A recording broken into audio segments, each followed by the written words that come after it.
Okay, good morning everybody. Good morning. We are discussing factors affecting turbulent boundary layer separation.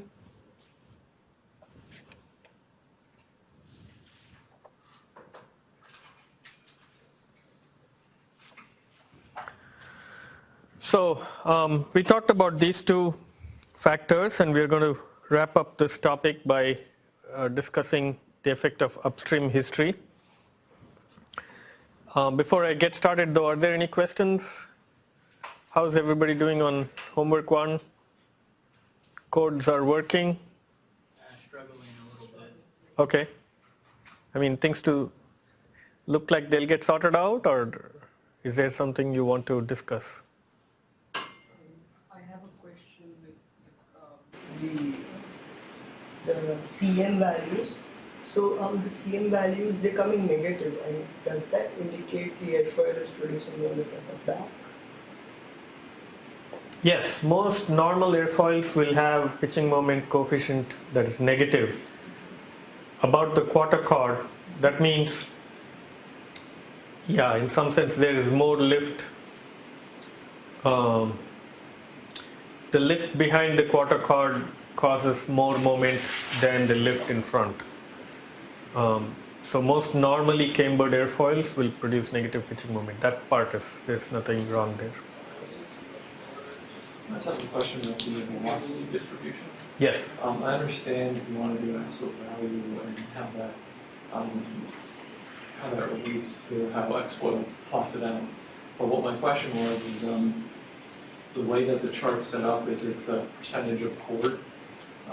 For the part that the stagnation point is after the leading edge, shouldn't it still be plotting some sort of negative velocity?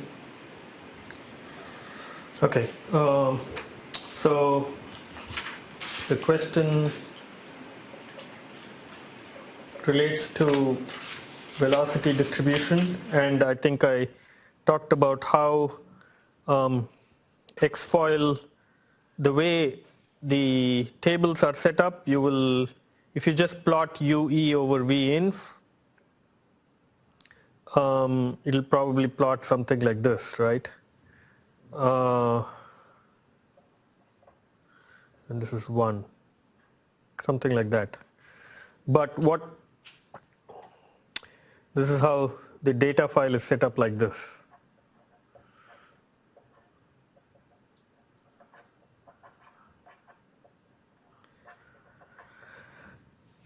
But we are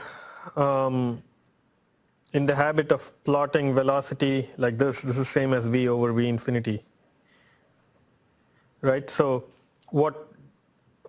if you take the absolute value of UE over V inf, this will look like this, something like this. And this is velocity, and so this will start from 0, maybe this will be 1, this will be 2, something like that.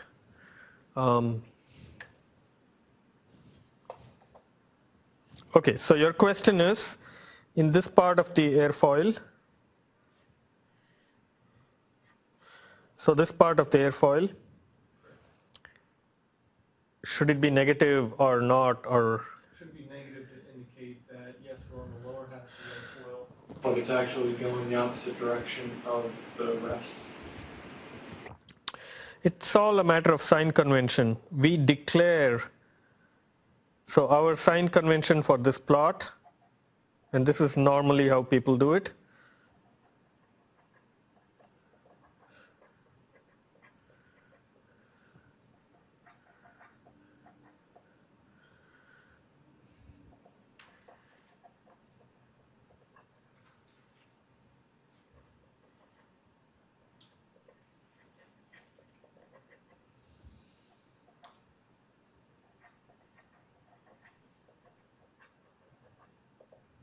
So if I plot this airfoil in large scale, so velocity will be going like this, or the flow along the surface.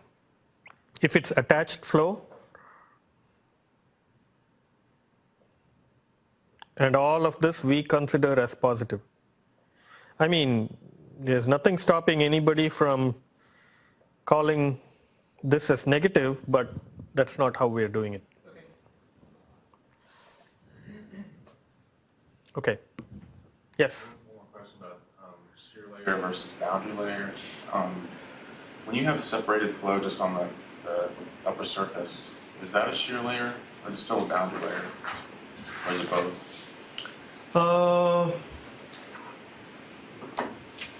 So question, shear layer versus boundary layer.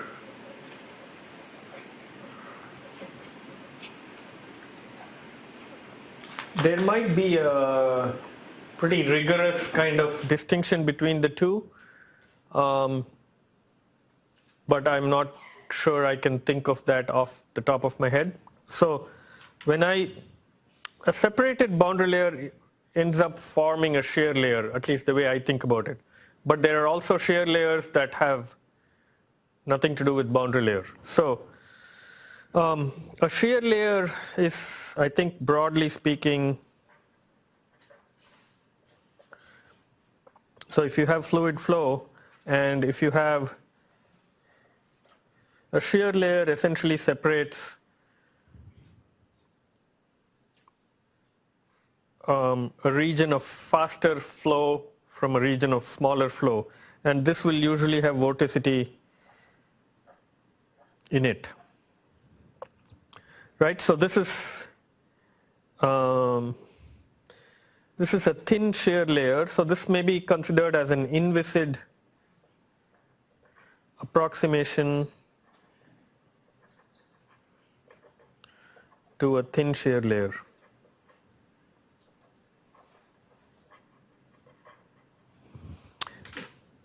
In reality, so this inviscid approximation is considered as a infinitesimally thin shear layer, but in reality you may have some sort of a viscous layer. This is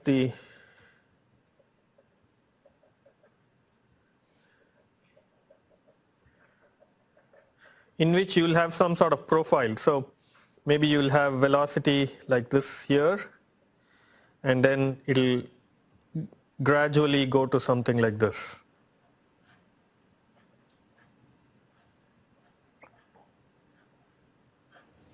So this could be a shear layer, so there is no surface here at all, and this sort of thing may occur, for example, in the wake behind some object, for example. Yeah, so let's say you have a bluff body,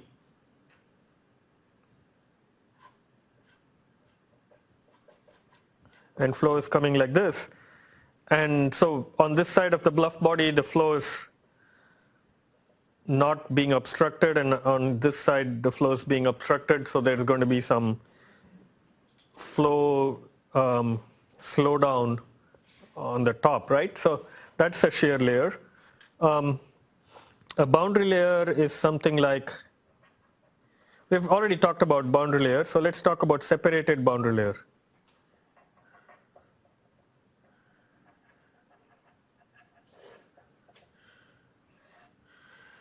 So here you may have a surface like this, and attached boundary layer is here, and then it separates, and then there's a zone of recirculation. It may be closed or open, we don't know, right? So it's like this, something like this. So you probably have recirculating flow, and this can be modeled. So in effect, there is a good amount of vorticity here.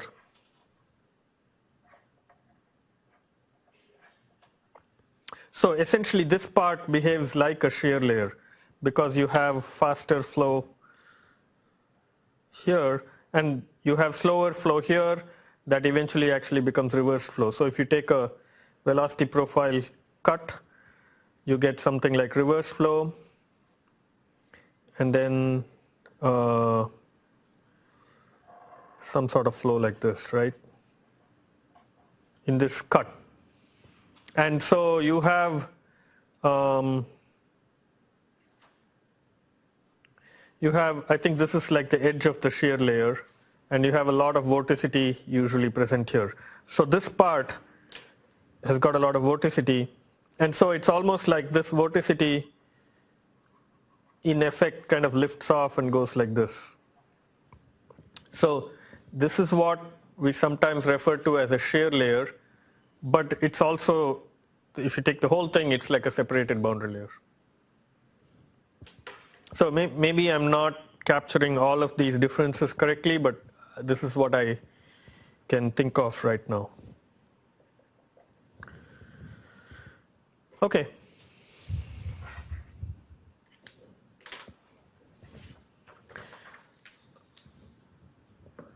Good points. So we talked about effect of velocity or pressure gradient on turbulent boundary layer separation, and then we talked about effect of Reynolds number in the last class.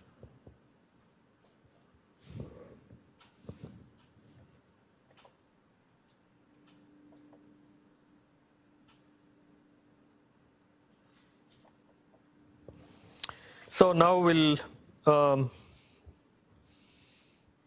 continue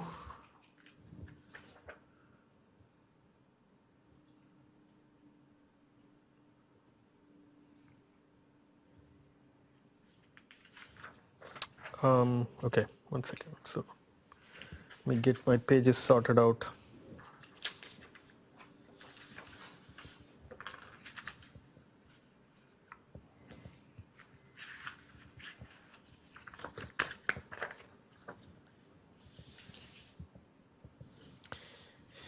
Right. So now we'll talk about effect of upstream history.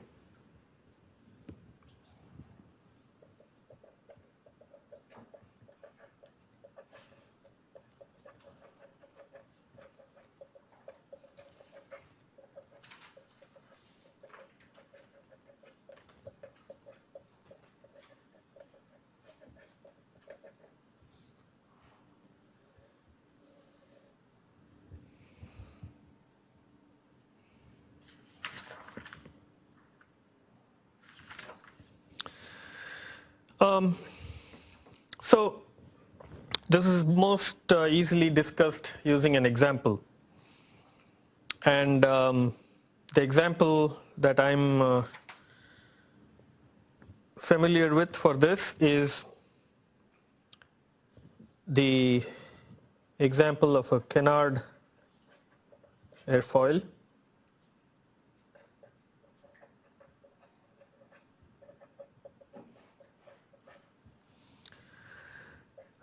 And it's an NLF airfoil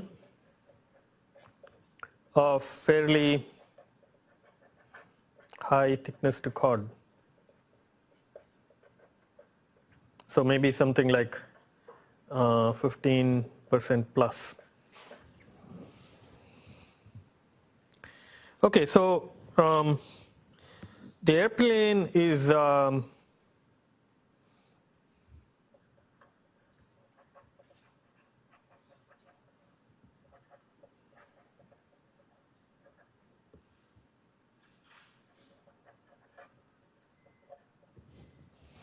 okay, so I'm going to try to sketch it.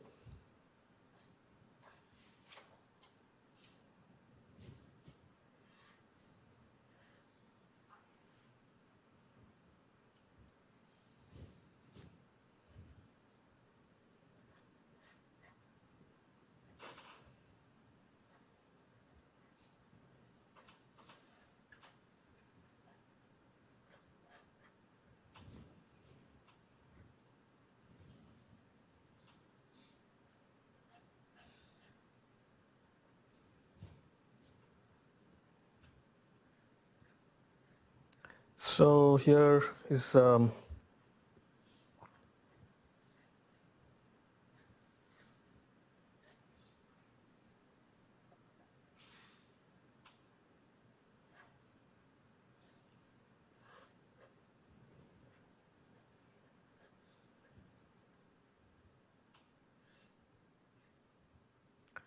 So the airplane looks kind of like this.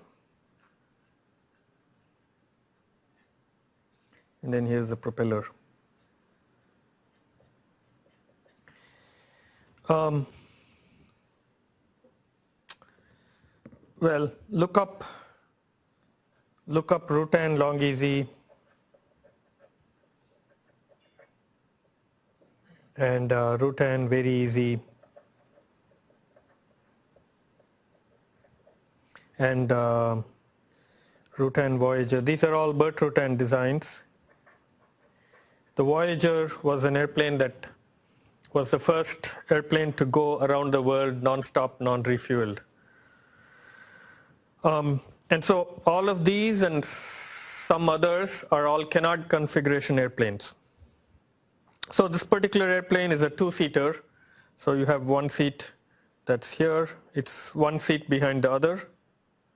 So here's the pilot seat. And this is the main wing. Didn't come out too well, but. And this is the canard. So canard is like a horizontal tail that's put in front. And the control surface, elevator control surface is on the canard. And this is the control surface that's used for pitch control. So CG is somewhere here between the front and the main wing.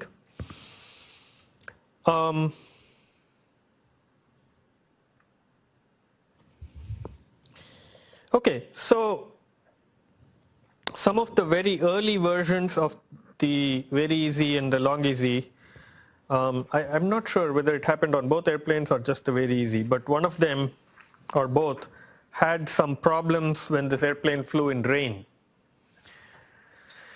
And the reason was the roughness effect due to water drops, even though they were just temporary, right? The water drops would fall and roll away, but that caused roughness. It behaved like roughness, and it caused some problems. So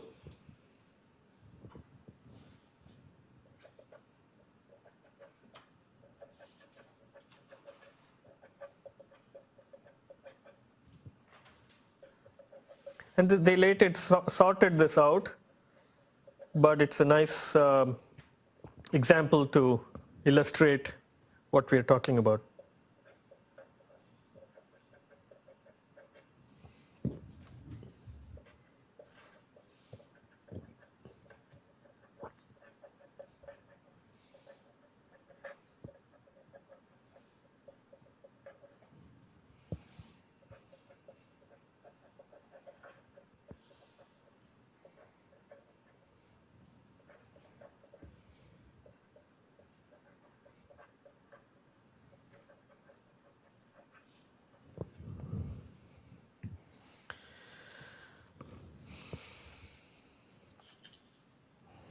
So this particular canard airfoil also has the elevator, and the elevator was essentially a slotted flap.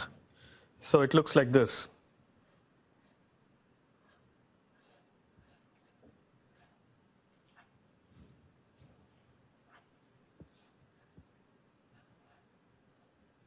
So this is the main canard surface, and then the elevator would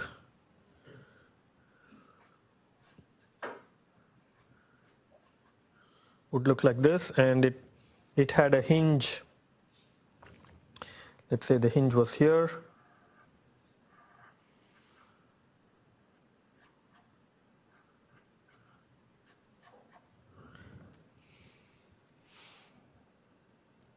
So when the pilot moves the control stick forward and back, this surface would move and modulate the lift on this control surface.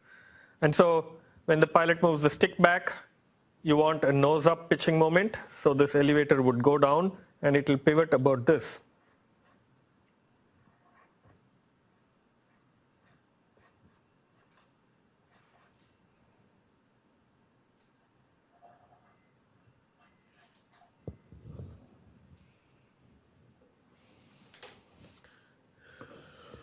So this is a canard airfoil.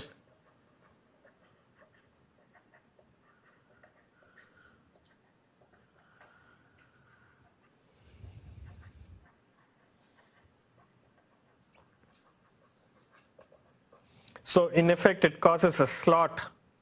Actually this thing is more like this. It causes a slot, and so it creates some sort of a high lift effect due to the slot. So the problem was that this was designed to have a lot of lift. So the way this was designed is, so let's say this is the airfoil. I'm going to ignore the flap for now. Just think of it as one single airfoil.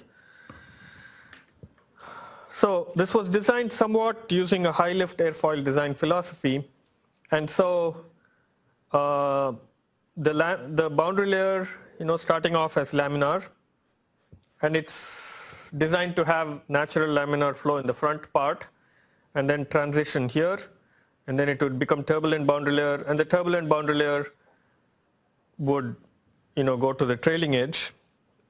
And let's draw. I'll go ahead and draw the flap here.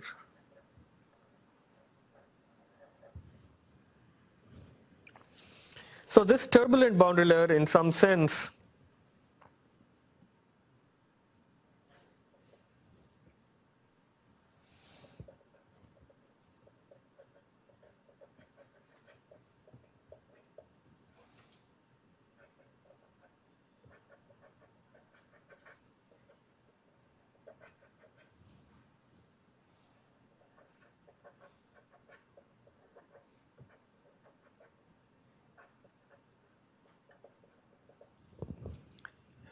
and I guess part of the reason for doing this was then he could use a smaller canard surface. So smaller area means less drag in cruise condition, right? So if you can make a small surface, generate a lot of lift, then you reduce surface area, and that's good. And this actually worked really well. But then in some airplanes, even that, this was a home-built airplane, so people would build this in their homes and garages, and they still do. So there are versions of this. There's a 4-seater version of this called the Cozy, and then some other versions that people are still building and flying pretty much like all over the country and the world. But it turns out with the early versions, when some people, depending on how they built it, when they flew in rain, this airplane could not trim at cruise angle of attack. It couldn't hold the airplane's nose up. It would actually start pointing down and descending. And the minute they come out, so let's say there's a small rain shower. When they fly into it, in the rain, it will start descending and coming down. When they come out of it, it will be able to fly level. And it puzzled people. And then they figured out that what was happening is, so this is how it is normally, right? But when it flies in rain,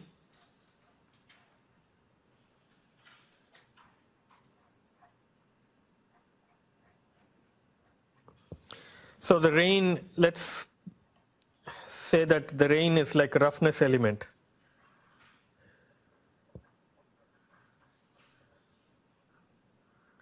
So the water drops behave something like a roughness element, and they trip this laminar boundary layer, right? So earlier what was laminar all the way here becomes turbulent now even from here. And turbulent boundary layer has greater shear stress, greater skin friction, and therefore it loses momentum faster than a laminar boundary layer. So if you take this situation and come here and look at the boundary layer momentum thickness, that will be smaller than in this case where there's turbulent boundary layer all the way here. And so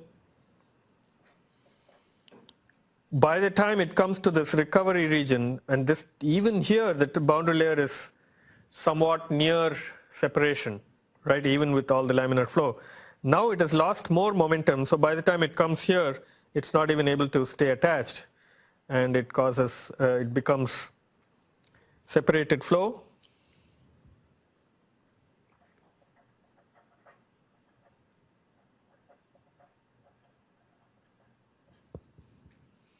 And because of this, first of all, the airplane is not able to trim in equilibrium in cruise flight, and this canard becomes fairly ineffective. So these are examples where even with full backstick or moderate amount of backstick, the airplane couldn't keep the nose up. It would start pointing down and start going down. And there were other instances when this happened too. Some people put paint on the just paint schemes. They put a stripe near the leading edge, and sometimes if they don't put it properly and the paint sort of chips off and starts projecting out, that would act as a trip. So these were things that happened, and then they figured out that especially on the Voyager, which was, it was an airplane built on a low budget. So they went and did wind tunnel tests, and then they figured out that if they put vortex generators, the vortex generator would cause vortices and keep the flow attached. So even in rain, so they didn't want to change the airfoil, right? If they change the airfoil, they'll have to go and build a whole another canard, and that's very expensive. So what they did is they put vortex generators, and I'm going to put a vortex generator like this.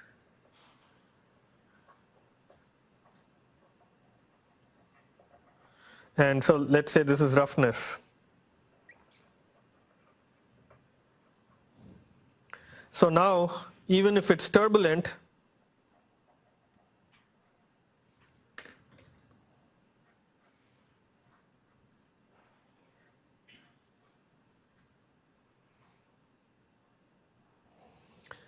earlier this flow would have separated here, but the vortices, so let's say you have vortices coming like this. The vortices cause mixing between the outer flow and the inner flow, and they energize the boundary layer, and the boundary layer stays attached all the way to the end. So these are examples of how people tackled various problems. Right? First of all, you have to understand what's happening, and once you understand, you go and try a fix like this. And they tried it in the wind tunnel, and they showed that this airfoil doesn't lose lift even with the roughness element when you put a vortex generator. The problem with the vortex generator is when it's flying outside rain, when in clean condition, it's causing some amount of drag. Right? So this is causing some amount of drag, but that was, they decided that they could live with that penalty because it suddenly now allows the plane to fly in rain. And after they did this, when they flew in rain, it was fine. So pretty interesting how these things were fixed. And eventually this airplane went and flew around the world. I mean, it flew in storms and all kinds of weather. It took 9 days. So there are 2 pilots in a small cockpit, and they flew around the world non-stop for 9 days. So if you're interested in that stuff, go and read about it. There are books written about the Voyager, and it's very fascinating. So, why is that specific to canard? Like, does that happen on traditional tail airplanes as well? Like, would this affect the tail just as much? Yeah, so the question is, why is this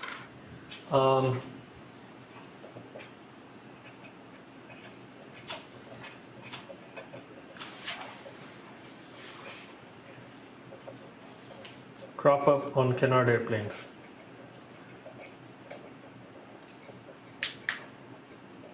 So short explanation is that if you have a canard airplane which looks like this, and here's the wing.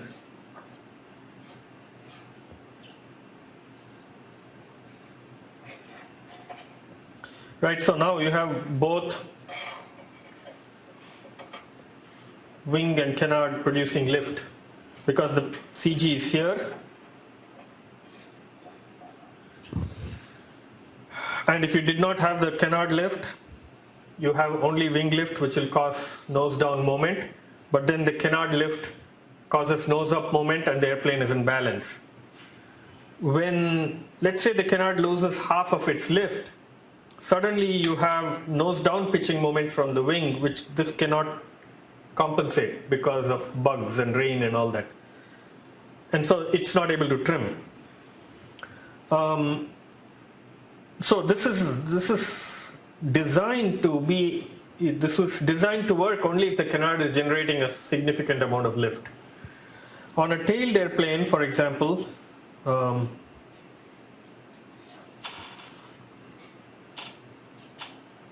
you have the horizontal tail, you have the wing. The CG is somewhere here. And so the wing lift is like this. The tail lift may even be a little bit down. But this is a small amount of lift because there is a big moment arm.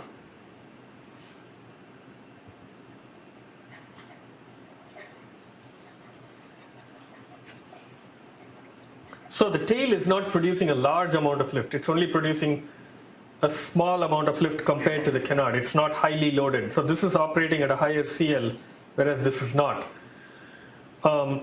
So usually there is not a huge amount of demand on the tail. Although there are instances where the tail of an airplane or sailplane stalled and then the stuff happened. Or in some transport commuter type of airplanes, the tail had icing problems, and so elevator became ineffective. So these problems are also there on tails, but they surface much in rarer occasions. The other, the other thing is that the tail usually is a smaller surface, so people don't design it to have super low drag. You don't go all out to minimize drag on the tail by putting a natural laminar flow tail. I mean, you could, but the tail surface is already pretty small. If you reduce the airfoil drag of the tail, you'll only reduce the airplane drag by a small amount. So in some sense, you can just put normal airfoils and say, well, the drag penalty is small. So when you put a normal airfoil that's not having a long run of laminar flow, then a bug or a trip or rain doesn't do much damage to the aerodynamics. So the wing is usually the laminar flow lifting surface on an airplane like this. And if the wing loses lift, it doesn't pitch down too much, right? It just, you just have to fly faster to get the same amount to carry the same amount of weight. Or you fly at a higher CL, or fly at a different angle of attack or something like that. I mean, it's not a complete answer, I'm not sure, but Yeah, makes sense.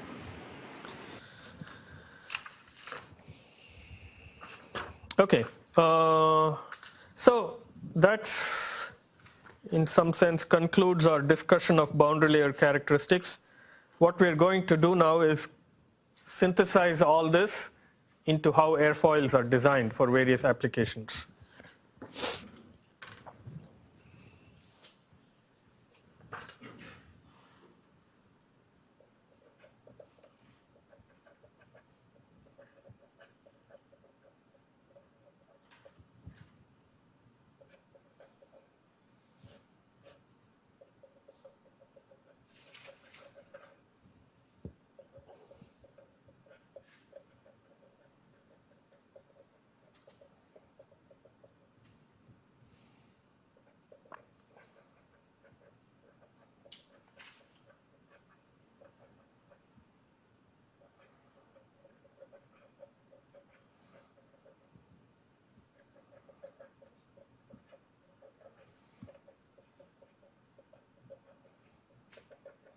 When I say low speed, I'm talking about low Mach number, below transonic speeds. So what we'll do now is, the purpose of talking at some length about boundary layers is to now say, okay, we have some idea of how boundary layers behave. How do we use that, or how have people been using these general boundary layer characteristics to design airfoils for various applications? So we'll talk about low Reynolds number airfoil design philosophy.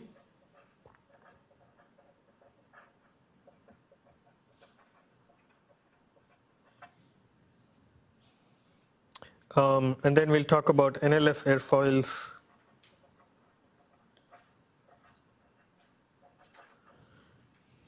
for a little higher Reynolds number. Say Reynolds numbers of 1 to 9 million, something like that. And this is around, these Reynolds numbers are around 10 to 300, 10K, 10K to 300K. And then we'll talk about high lift airfoil design overview.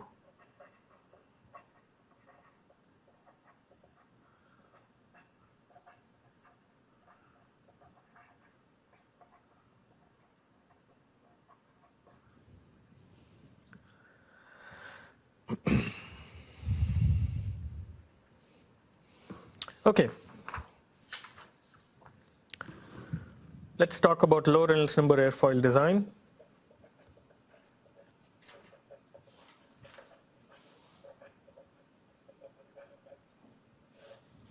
So these are Reynolds numbers of the range, say 10,000, maybe a little more, to 300,000 roughly. And there are lots of applications that are of interest these days. Many UAVs, radio control aircraft wings use these kind of airfoils or operate in this regime. High altitude airplanes usually are like this.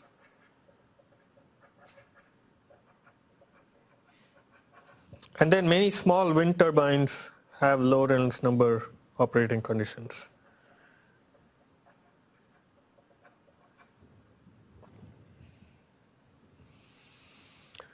Okay, so the big goal here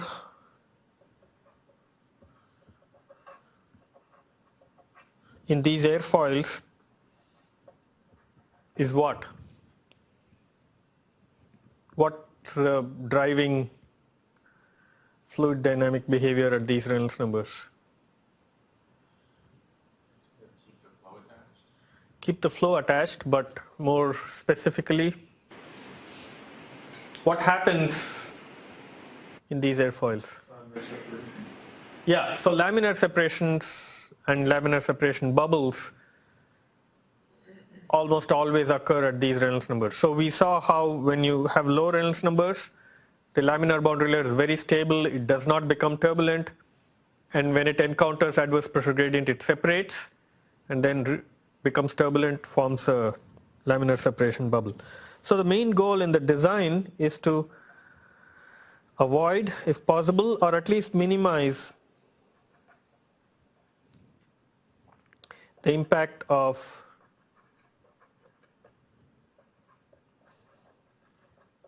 laminar separation bubbles.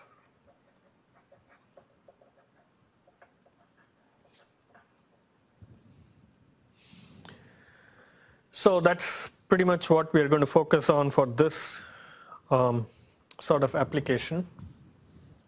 And there are basically two approaches.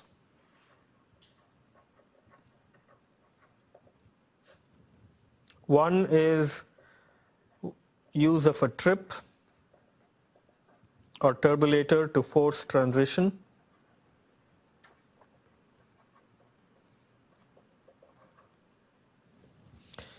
And second is design pressure distribution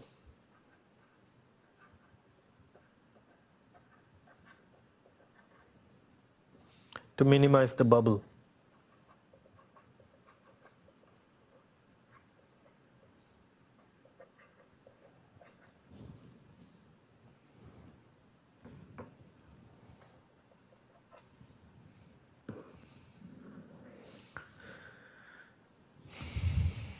So let's talk about these two approaches. First, we'll start with the use of a trip.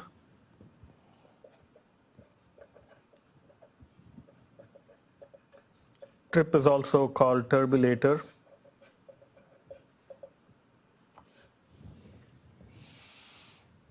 So let's say you have a low Reynolds number airfoil and it looks like this.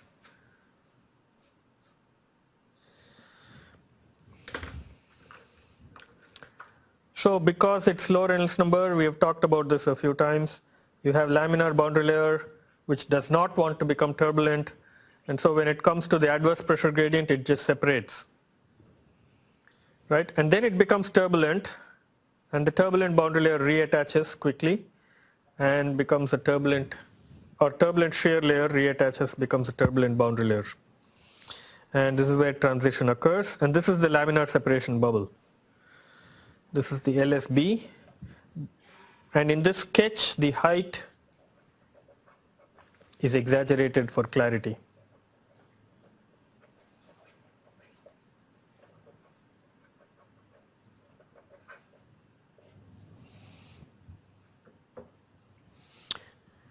So this is in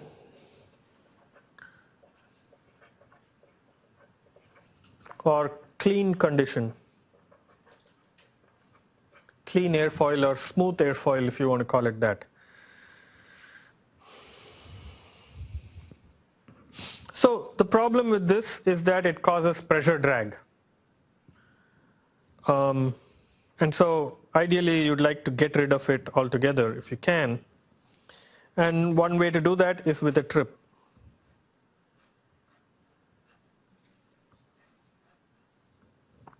So let's say you put a roughness element or a trip.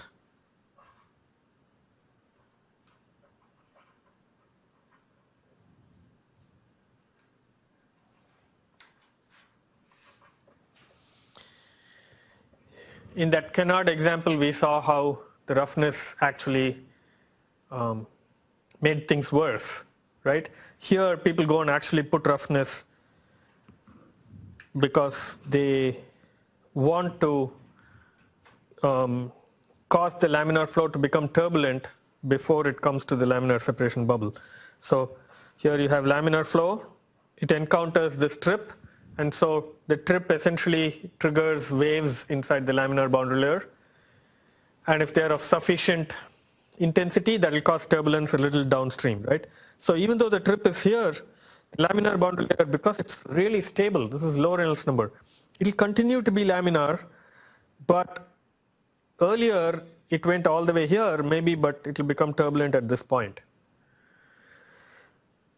So trip doesn't mean it becomes turbulent right away at this place. It will take some time for it to become effective. So maybe the transition occurs here, and now when it comes here, turbulent boundary layer usually is able to stay attached, and this stays attached for a longer or all the way to the trailing edge, and there is no laminar separation bubble. Or the other thing that can happen is, and this is all dependent on the case, the Reynolds number, the airfoil, and so on. If it's very low Reynolds number, even a trip, a normal trip will not eliminate the bubble, but it will make it smaller. So what might happen is laminar boundary layer will continue to stay laminar here, but then very soon after the bubble forms, it will transition and form a small bubble, it will close out and go away, right? And not go away, it will just be smaller. So this is the good thing about a trip. It reduces or eliminates the laminar separation bubble.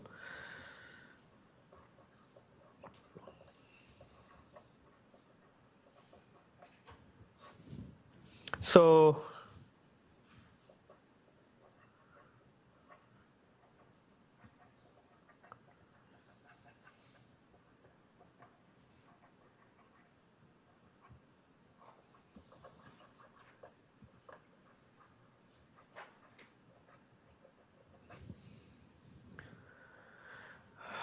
But there is a but. So this is a good part, but then there are some downsides of using the trip. What can that be? Can somebody? Yeah, so skin friction drag is increased, right? Earlier you had laminar flow all the way till here. More laminar flow. In general, laminar flow has less skin friction than turbulent flow, but now turbulent flow starts from here. Okay, so increase in skin.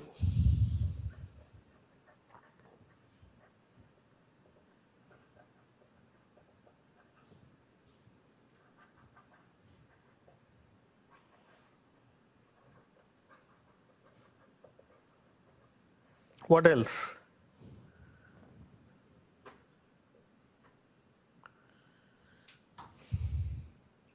Well, the trip itself is like a protuberance, right? There's going to be some drag, maybe small, but it all depends on how big the trip is. The trip itself will cause a little increase in drag because it's like a protuberance. So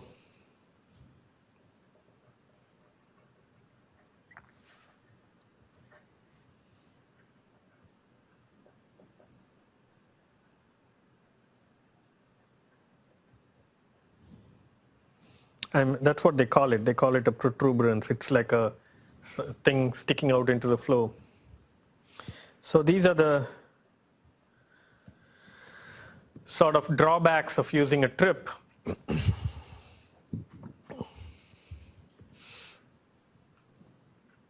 There are some more. I can just kind of mention it without going into too much discussion. Most of the time these strips are some sort of roughness or tape or something like that applied to near the leading edge, right? Once you have it applied, you can't do much about it. It's going to be there all the time. And so when you fly in this kind of condition, low Reynolds number, if you're flying at low speed, then it helps. But the same airplane, when it flies at high speed, this may be very small as it is, but then you've already put the trip and you can't do anything about it. So trip is there in conditions where this is actually not present or is very small, and you actually don't need the trip, but then you put the trip for other flight conditions, and so you're having some drag penalty due to that. The other drawback is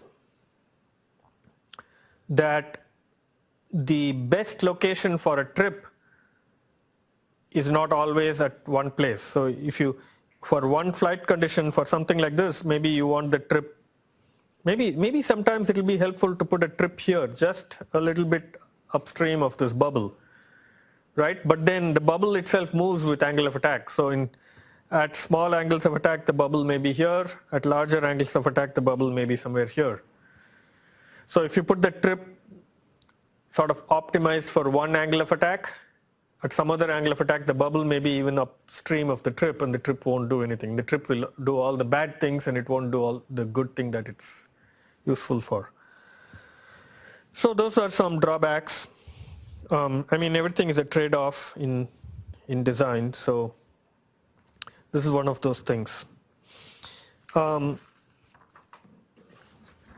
But if you can design the airfoil right from the beginning for this condition to avoid the use of trips, then that might be a better approach.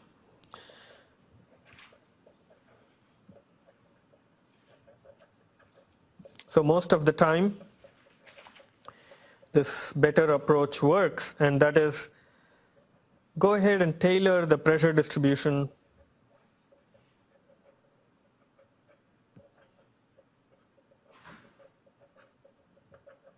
to minimize the bubble.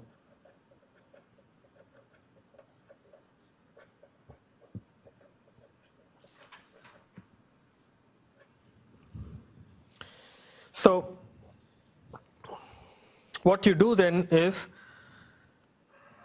you recognize that, hey, this is going to be low Reynolds number, laminar separation bubble is going to be a problem, and so let's design the airfoil knowing that it's going, this phenomenon is going to be present, right? So you design airfoils with a small amount of adverse pressure gradient, even in cruise conditions. So these airfoils typically have velocity distributions that look like this.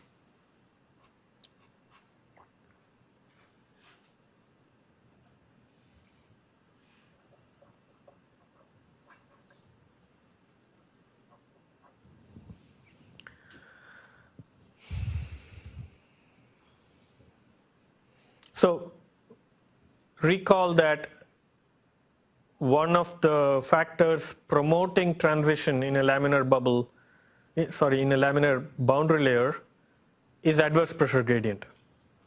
So in these airfoils, you may have laminar flow that's very stable, right? It's low Reynolds number. It does not want to become turbulent flow. But then if you design the airfoil with adverse gradient all the way from the leading edge, so this adverse gradient helps to convert laminar boundary layer, transition it to turbulent. So even if a bubble is formed, it very quickly after the bubble forms, the laminar boundary layer will become turbulent and reattach. Or if the conditions are right, it may become turbulent even before any bubble forms, and so there won't be any bubble, right? And that's because you can design it like this. So for example, this may be Reynolds number of 100,000. And so what we are doing here is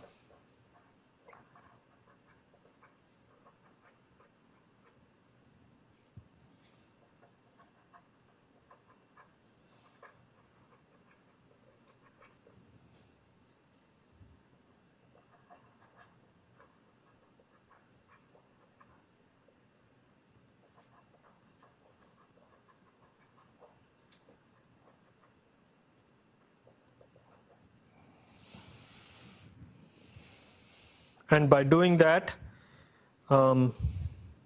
we have only a small bubble, which means what I mean by small is small in height.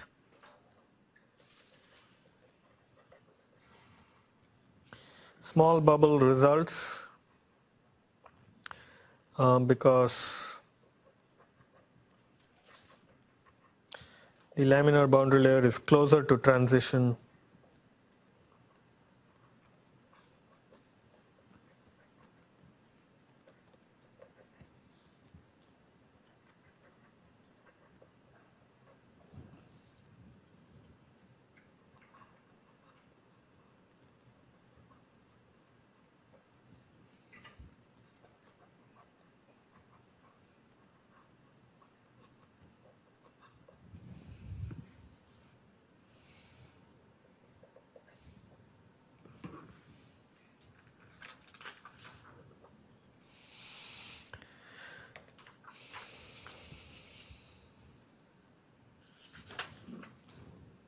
Okay, so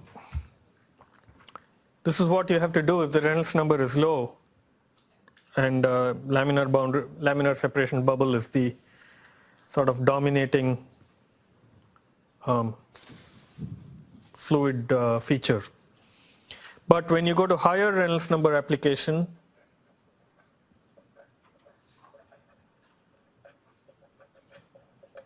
say Reynolds number of 3 to 9 million, something like that, even slightly lower. Here, laminar separation bubbles usually is not a problem. They are not a problem because the laminar boundary layer is more unstable.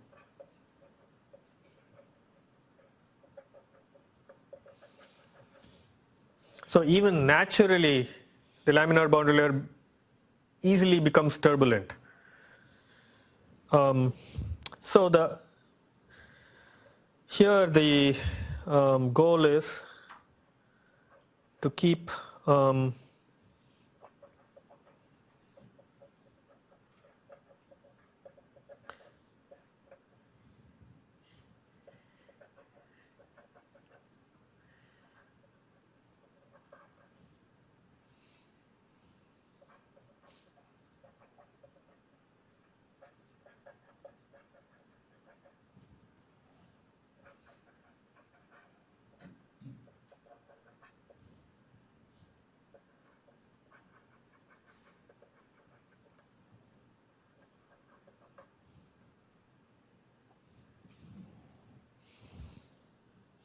So what we do is we can say to reduce airfoil drag, we can concentrate on skin friction, and the way to reduce skin friction is to have a large extent of laminar flow. And so what we do is actually opposite of what we did earlier. So for this, we will need to have favorable gradient.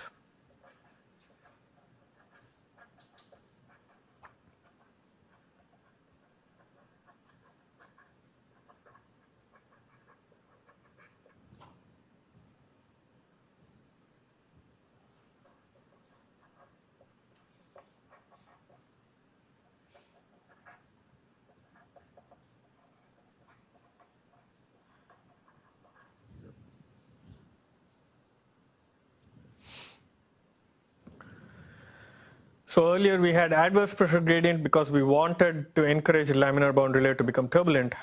Here we want to help it stay laminar.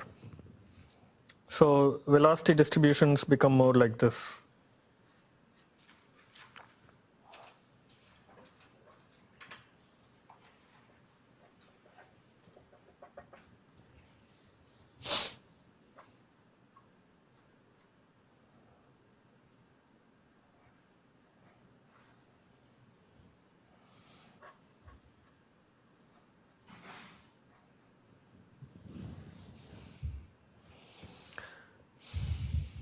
So because of this, the airfoils will look somewhat like this.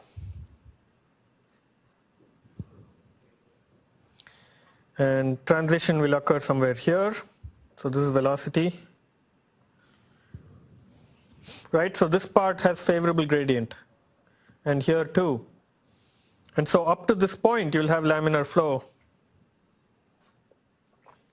So it stays laminar till here, becomes turbulent, and there's no laminar separation bubble because as soon as the laminar boundary layer sees the adverse pressure gradient, it becomes turbulent instead of separating.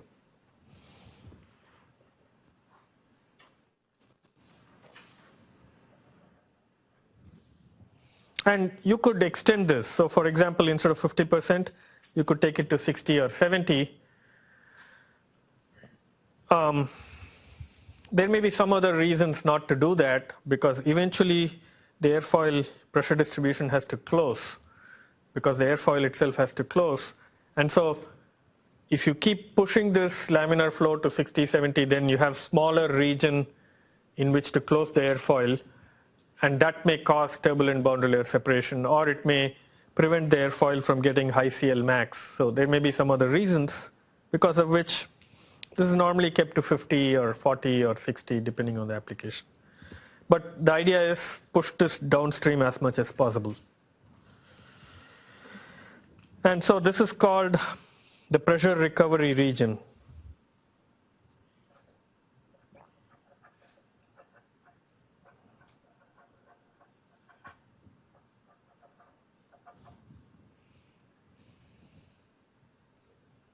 So here the pressure comes back to close to atmospheric pressure.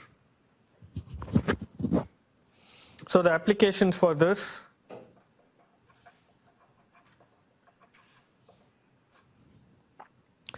high-speed general aviation aircraft,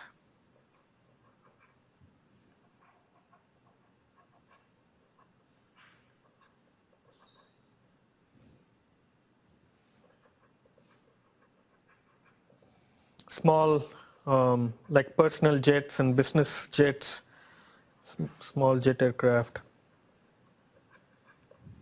sailplanes, some kinds of sailplanes, let's say.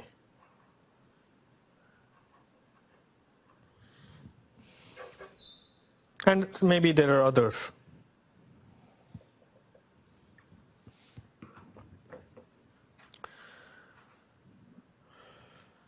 Okay, so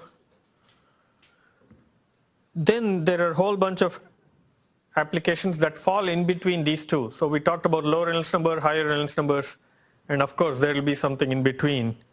So then you have those, you'll have to use some mix of these two ideas.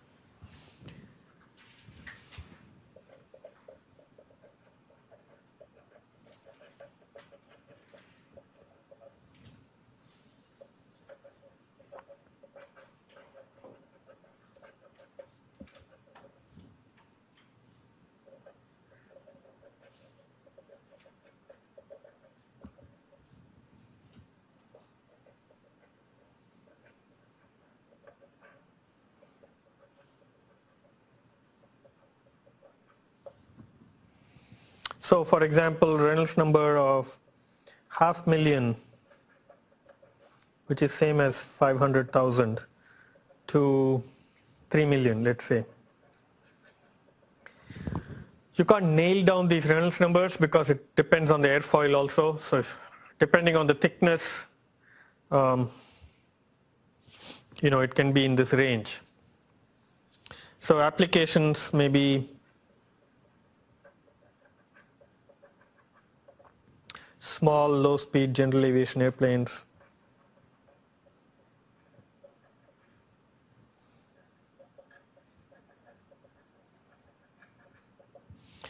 full-scale sailplanes,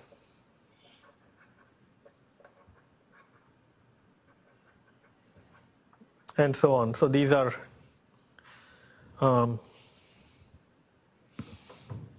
examples of when you have to do this. So here you have to do a little bit of each. You want as much laminar flow as possible, but you also don't want laminar separation bubbles. So you do something like this. So you have some sort of zero or favorable gradient, and then you don't have sudden adverse pressure gradient, but instead you have a smooth, rounded off, gentle adverse pressure gradient that then joins the bigger adverse pressure gradient. So what I'm saying is, you could have a design like this where it's got favorable or zero pressure gradient and then all the way here, and then you can start the adverse pressure gradient, right? This might work if the Reynolds number is much higher, 6 million, 9 million, something like that, because there's very little, really not, the tendency to form a laminar separation bubble is not very high. But at 1 million, this will form a laminar separation bubble. So if you then go and say, well, I'll put adverse pressure gradient right from the beginning, then you've lost all the laminar flow because then you'll have mostly turbulent flow. So you kind of do a mix of both. You say, I'm going to keep a fair amount of laminar flow, but then I'll start slowly making it adverse and not have a sudden start of the recovery. And you could have intermediate ones too. So you could have something that goes like this, depending on the Reynolds number. So this is called a transition ramp.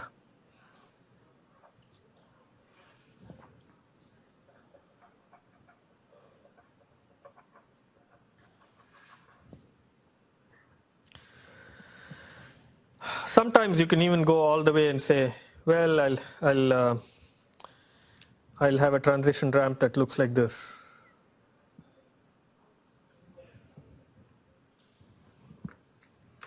So there are some 3 examples shown.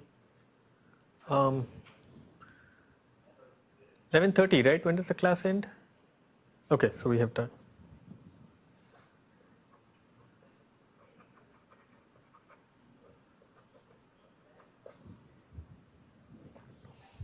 So the idea behind these transition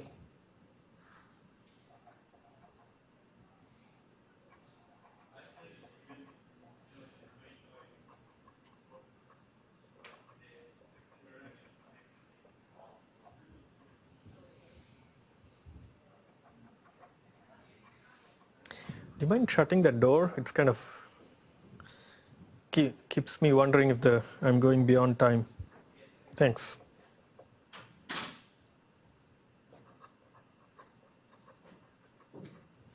So there was a very famous and prolific airfoil designer for sailplanes called F.X. Workman.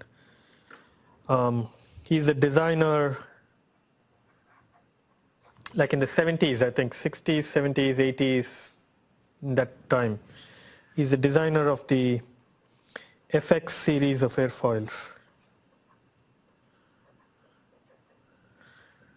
They were used on many sailplanes for a long time. I think now they've slowly gone away because he passed away sometime in the 80s or something.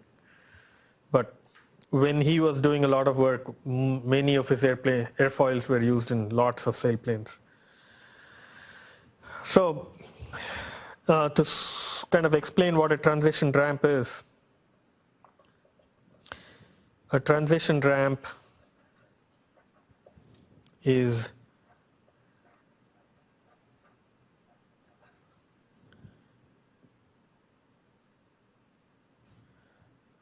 or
so you can see that an extreme version of a transition ramp, when you go to very low Reynolds number, is the use of adverse pressure gradient all the way, right, from leading edge to trailing edge.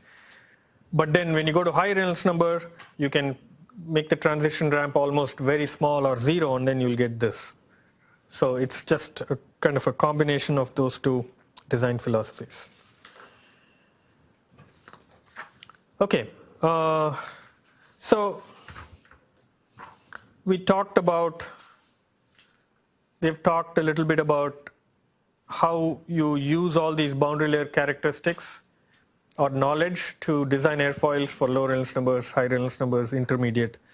Another place where this matters is in turbulent recovery shapes.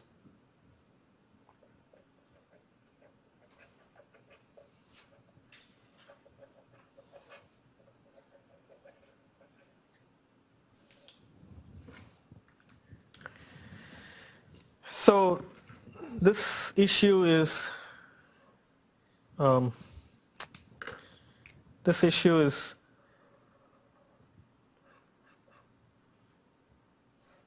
the question. It kind of addresses how you design the recovery region, pressure recovery region. So like I mentioned,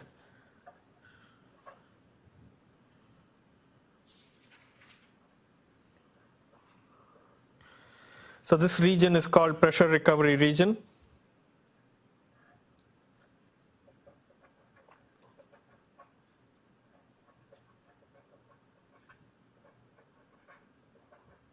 Because the pressure recovers from suction to close to atmospheric pressure.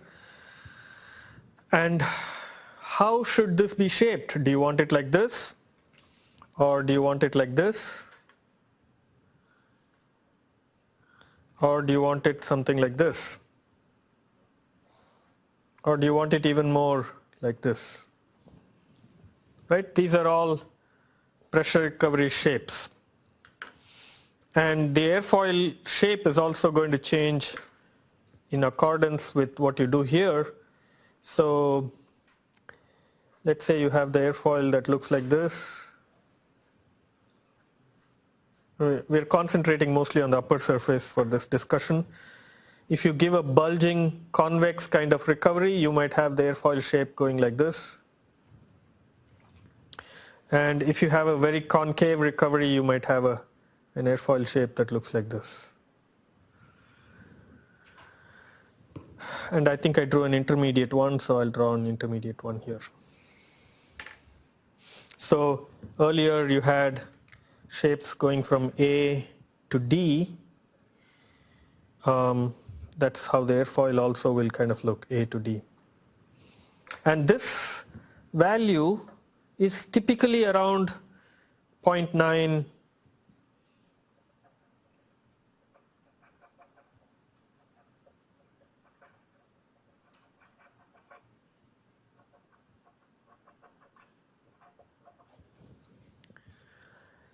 So it's between 0.9 to 1. So that means the velocity here at the trailing edge is always usually around 0.9 free stream velocity. I haven't seen a satisfactory explanation for why that is so. It's around 0.9 to 1 almost all the time. And that's kind of how it is. So the question is how to tailor this. And this aerodynamicist named Stratford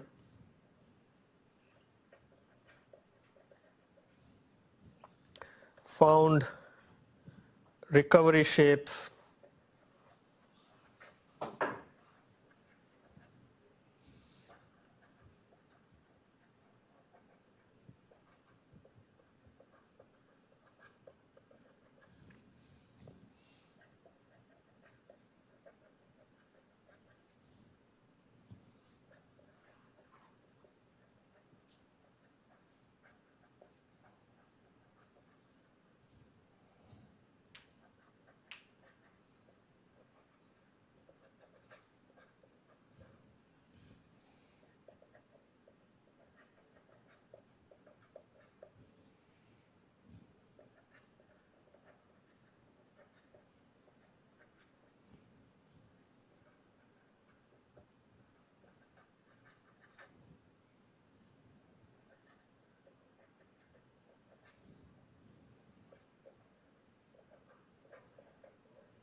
So Stratford did research on turbulent boundary layers in pressure recovery regions, and he found that these concave kind of distributions, and there are actually methods to calculate it. So this concave recovery shape keeps the turbulent boundary layer attached all the way to the trailing edge, but it just barely keeps it attached. It's on the verge of separation. And the good thing with that is, if you can keep this on the verge of separation, then you can extend this if you want, right? You can make it a lot of laminar flow and then recover most efficiently and just avoid separation. Or the other way is you can increase this height. If you want high lift, you can increase this level. The more you increase it, the more you have to recover. But then you can recover using this efficient Stratford recovery. There are some good things and bad things about it, but this is like a theoretical ideal case. If you want to recover so much pressure and so much distance, the best way to do that is to just barely avoid separation and use a recovery like this. I mean, doesn't mean you can use it all the time in airfoil design, because there may be some other conditions where it actually works poorly. So we'll talk about how this is used in high lift airfoils, and then we'll move on to chapter 2, which is the use of the X-foil code for airfoil analysis. Okay, so we'll stop here today.